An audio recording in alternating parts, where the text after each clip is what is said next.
ऊपर की बात की जीवा मारा शाम घड़ी जीवा मेरी बेटी जात की जीवा मेरी बेटी जात की हर ऊपर में लाइन की जो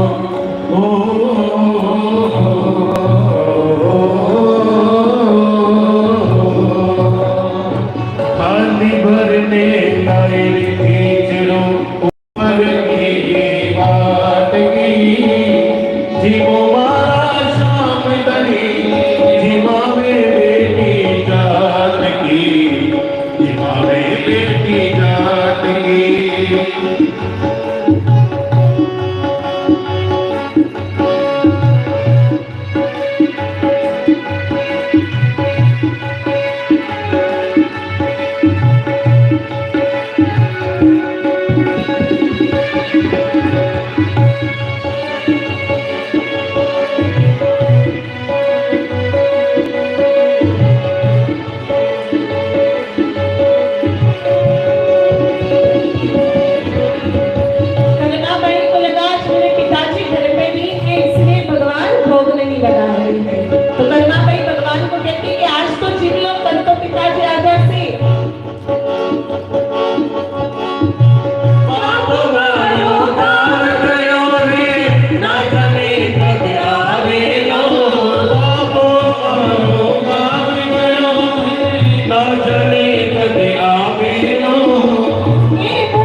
ऊपर की बात की जीव मारा शाम दरी जीवा में बेटी जात की जीवा में बेटी जात की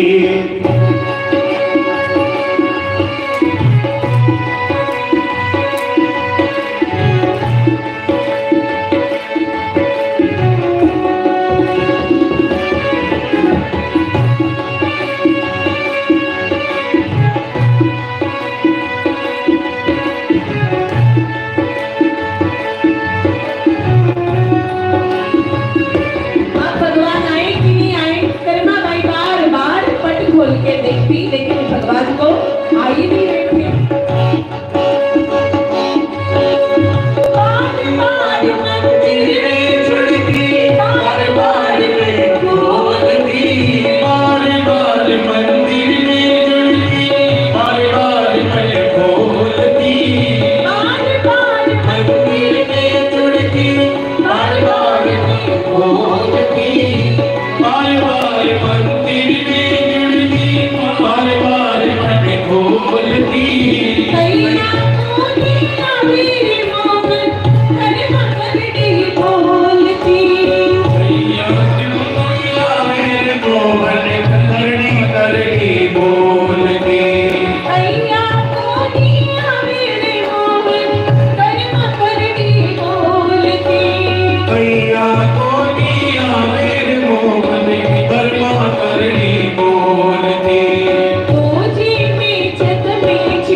बेटी जाट की थाली भर में लाई रे बीजड़ो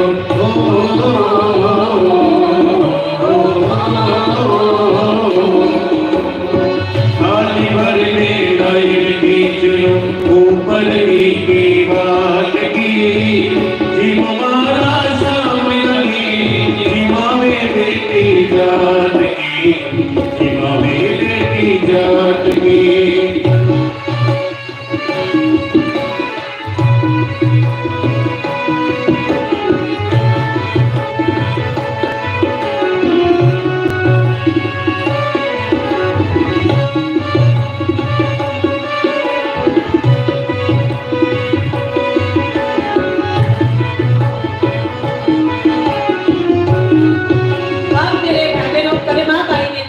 भगवान तो आगे ही कोई तो भगवान के लिए करीमा बाई ने खुद की लुगड़ी का ही पर्दा बना। अब थोड़ा ऊपर करती गई और लुगड़ी जब घुटने तक आ गई तो भगवान ने अपने आंखों पे हाथ रख दिया। माता रुक्मिणी खाना परोस रही थी, कहा प्रभु क्या हो गया, खाता शर्म क्यों रहा हो। तो माता रुक्मिणी को भगवान ने कहा देवी वो करमा ने तो अपनी टुकड़ी का ही पर्दा बना लिया है। तो माता रुक्मिणी ने कहा जाओ झट जाओ और करमा के हाथ का खिचड़ा खाओ। पर तो भूल गई सावरिया पर तो फेर लगायो रे पर तो भूल गई सावरिया पर तो फेर लगायो रे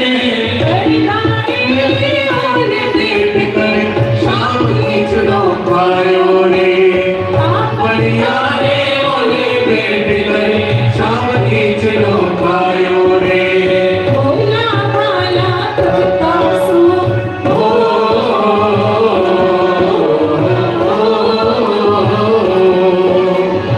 भोला भाला भक्ता सो सावरिया करिया की जी मुबारा शाम बनी इमामे बेटी जात की थाली भर में लाई बीजड़ो परगी की बाट की जी मुबारा शाम लगी जी मावे बेटी जात की जी मावे बेटी जात की थाली भर में लाई रे बीजड़ो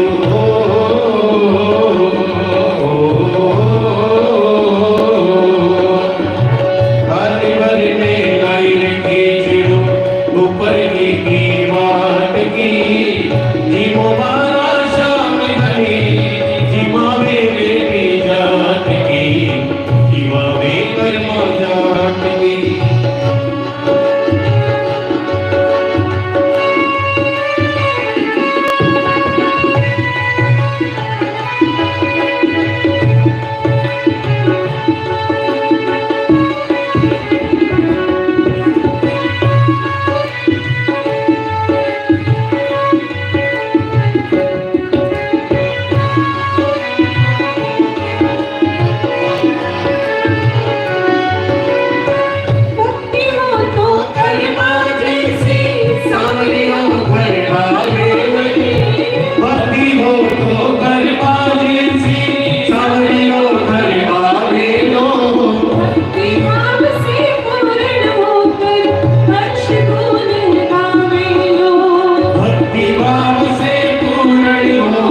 हर्ष हर्ष गुण गावे लो साचो प्रेम प्रभु से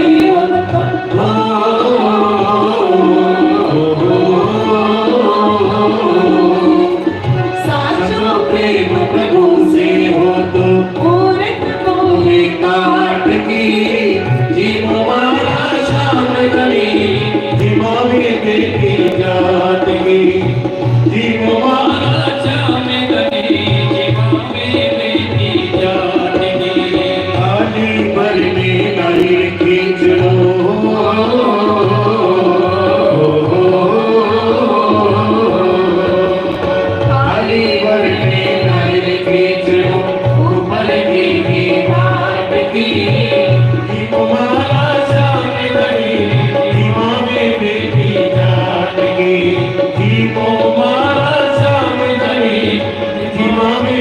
बेटी जाट के जीवो मारा श्याम धनी जीवा में बेटी जाट की।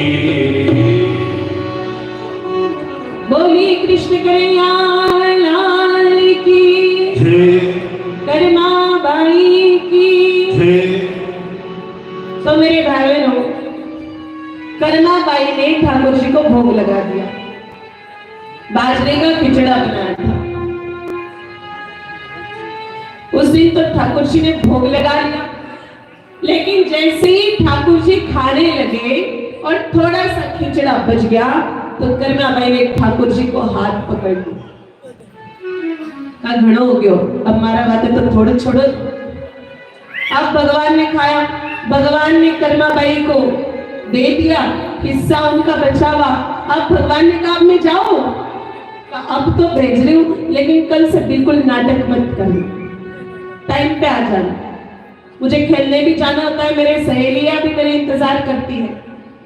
और कहते हैं मेरे भाई लोग, उस दिन से ठाकुर बराबर करमा बाई के पास आकर के जगन्नाथ भगवान भोग लगाते थे। लेकिन इधर जगन्नाथ भगवान के मंदिर में एक चमत्कार हुआ। इधर पंड्या लोग, वहां के पुजारी गोस्वामी गोसाई लोग भगवान को 56 भोग का प्रसाद लगाते, भोग लगाते, लेकिन जब पट बंद करते भोग के लिए और पट खोलते उस समय भगवान के होठे पर बाजरे के खिचड़े लगे हुए थे, बाजरा लगा हुआ था।